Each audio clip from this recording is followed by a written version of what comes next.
Is the Halo CE remake a step in the right direction for Halo Studios? Or will this just be another classic 343 flop? Let's look into that. Alright, quickly let's get into this. My first gripe is with the amount of reused assets, especially grunts, marines, and sounds from older titles. I don't mind the reuse of elites as much, but I would still prefer if we had like CE style looking elites. The reason I say specifically grunts and marines is because of how iconic the originals were. I mean, look at these. The Halo CE grunts were my favorite in the entire series. The CE Marines were some of the best as well. Personally, doesn't beat the Halo Wars Marines for me though, so it's a shame not to see the CE Marines return. The reused sounds are a bit frustrating as well. This isn't like the biggest deal, like this isn't a make or break for me, but it is arguably my biggest gripe, and a lot of other people's as well. If you think this is bad, just go play MCC.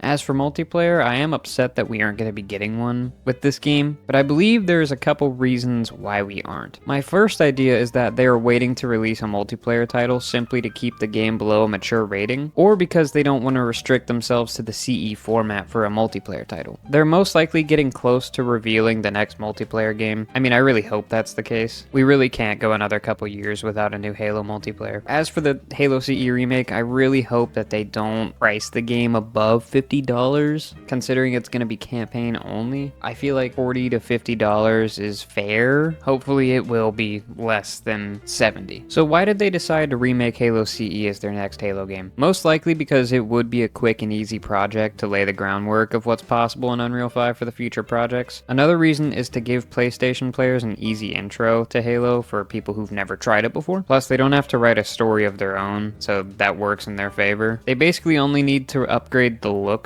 of the game while retaining the fun factor that Bungie nailed. The new content we are getting this time around, consisting of the battle rifle, needle rifle, sentinel beam, energy sword, and fuel rod, along with being able to hijack vehicles, and you can drive the Wraith now, which is awesome for CE. Outside of that, we don't know too much sandbox wise. We don't know what else is coming to the game. On a different front, we do know this remake includes 3 extra missions, which are going to be prequel missions, which I think the decision to only do prequel missions for extra missions was 100% the right move. Changing the end of the story would be a giant L. The middle of the story probably wouldn't have mattered as much, but changing the beginning barely changes anything. This is the best thing about the remake so far, besides the Return of the Flood. One of the most common complaints I've seen so far is people complaining about Halo 3 never getting a remaster. This might sound crazy, being that Halo 3 is my favorite Halo. I don't think it needs a remaster. Not yet, at least. The graphics and voice lines still hold up very well to this day. Where should they go?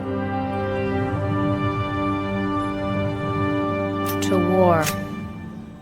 So yes, I do think Halo 3 Remastered would eventually be the right move. I don't believe it's the right move as of right now, but if anything, people should be happier that Halo 3 hasn't gotten a remaster yet, because we have Unreal 5 now, and there's higher potential for crazy cutscenes, really good gameplay, you know, stuff like that. We all hope this game is able to come out complete and not plagued with bugs or poor performance, because both of those things could kill any potential this game might have, especially whenever it comes to bringing in new and returning fans. I know I won't be switching full-time to PlayStation or PC anytime soon, so hopefully Microsoft and Halo Studios doesn't drop the ball on this move to Unreal 5. What I think is the craziest thing about Halo coming to PlayStation is that from now on, PlayStation is going to have more players than Xbox and PC on Halo. That's just insane. Since PS5 is the most popular console outside of the Switch 2 somehow, PS5 player count might end up just overtaking Xbox player count, which it just blows my mind. And it might stay that way too. I've seen multiple complaints about the Halo 5 audio and the Halo 5 sprint animation for the Magnum. This is another issue of mine personally. I really don't want anything to do with the era of Halo 4 or 5. That era of sound design was absolutely the worst. For the sake of our ears, let's leave that in the past, please. So overall, my thoughts on the reused assets thing is I would heavily prefer all original assets based on the originals. The Marines could have so much variety if they were remade here to resemble the originals.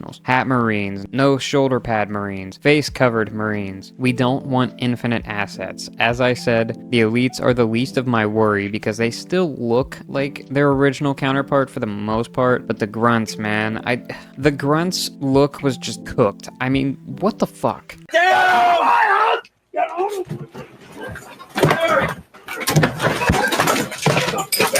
The CE grunts deserve some damn respect. Let's take the time to actually make them look closer to the original. Hear this, Halo Studios. You have a year until this game comes out. Don't fuck up the models and leave them as reused assets. Let's respect the originals and let's do this right. One of the biggest changes coming to the remake involves the original sandbox. Firstly, the AR only has 30 bullets in a mag now instead of 60. I actually have a theory as to why this might be, and that is either the cut LMG from Halo Reach or the MA5K from the books in Halo Infinite. Both can support higher mag sizes filling that role in the sandbox, so if this is the case that these guns might be making their introduction to Halo CE, I think a lot more people will be okay with the smaller mag size on the AR. We don't know much about the other changes to weapons, so it's hard to say much right now. What I have seen and heard is that the CE Magnum feels less impactful than it originally did. That's a scary thought since the Magnum is arguably top 3 most iconic weapons in Halo. So if they ruin it, people are going to lose their minds. One more thing before we move on is the health pack change. So instead of health packs, we now just regenerate health. I think this is a fine change because I was never a big fan of health packs. So in my opinion, that's a good change. Sprint is also a good thing, and you can't convince me otherwise. A quick honorable mention, I'm so happy we are back to the mature rating. Blood in the Flood is all I could have asked for. I cannot wait to blow up the Flood in Unreal 5 in a dark room with my flashlight. I'm so happy about this, and I know many others are as well. Because of no multiplayer title, we won't be getting an HCS in 2026. As unfortunate as this is, we are still getting a Halo event in 2026 called Halo Fest. Not much information is out yet, but I will try and stay informed so I can update regular viewers on the channel. Another thing I'm not too upset about, but thought was worth mentioning is Forerunner structure could use more blue and maybe purple. Otherwise, it's really good looking. Once again, nothing is worse than the CE remastered graphics. Oh my goodness! Almost scared me as much as when I saw one of the ops at the club. Bring back red versus blue team colors in the next Halo multiplayer. Red team scum. My granny called, she said, Travis, you worked too hard. Don't worry, you forget about me. Speaking of multiplayer, we need to have every color immediately for customization in next game. Coatings could return, but I think they should work more like decals that you can change or choose the color of. Base colors and then coatings work as sort of like a decal. I think that's a pretty cool idea. I really struggle to stay on topic sometimes. Visually, this game blows every previous Halo out of the water. Halo doesn't need to be ultra realistic for people to enjoy it, but this is definitely a good thing. I cannot wait to just immerse myself in this game. Hopefully, it won't be ruined by poor rendering and low frames and stuttering. I am worried for future multiplayer titles because of this though. I don't want a Halo game that is stuck at 60 FPS or lower. I mean, I'm on a Series X and I could still barely get 120 FPS on most maps on Infinite. So I'm very cautious about the performance and optimization Unreal 5 might have on console and even PC. I don't have too much else to say about nitpicks. I feel like I've said basically everything that I feel is wrong with this. I know there's plenty of other things that might be wrong with it that other people have to talk about, but this is really all I feel is wrong with it. So this isn't necessarily everything that's wrong with it and what they did right. This is what I think they did wrong and right, so you can feel free to disagree with me in my comments. Outside of all the nitpicking, I actually really am looking forward to this game. I'm going to be keeping a close eye on it. I really hope they listen to the fans and make sure optimization is cleaned up within the next year, and change some of the AI models, especially grunts and marines. That's all I can really ask for. Anyways, that's all I have to say, so I'll see you in the next one.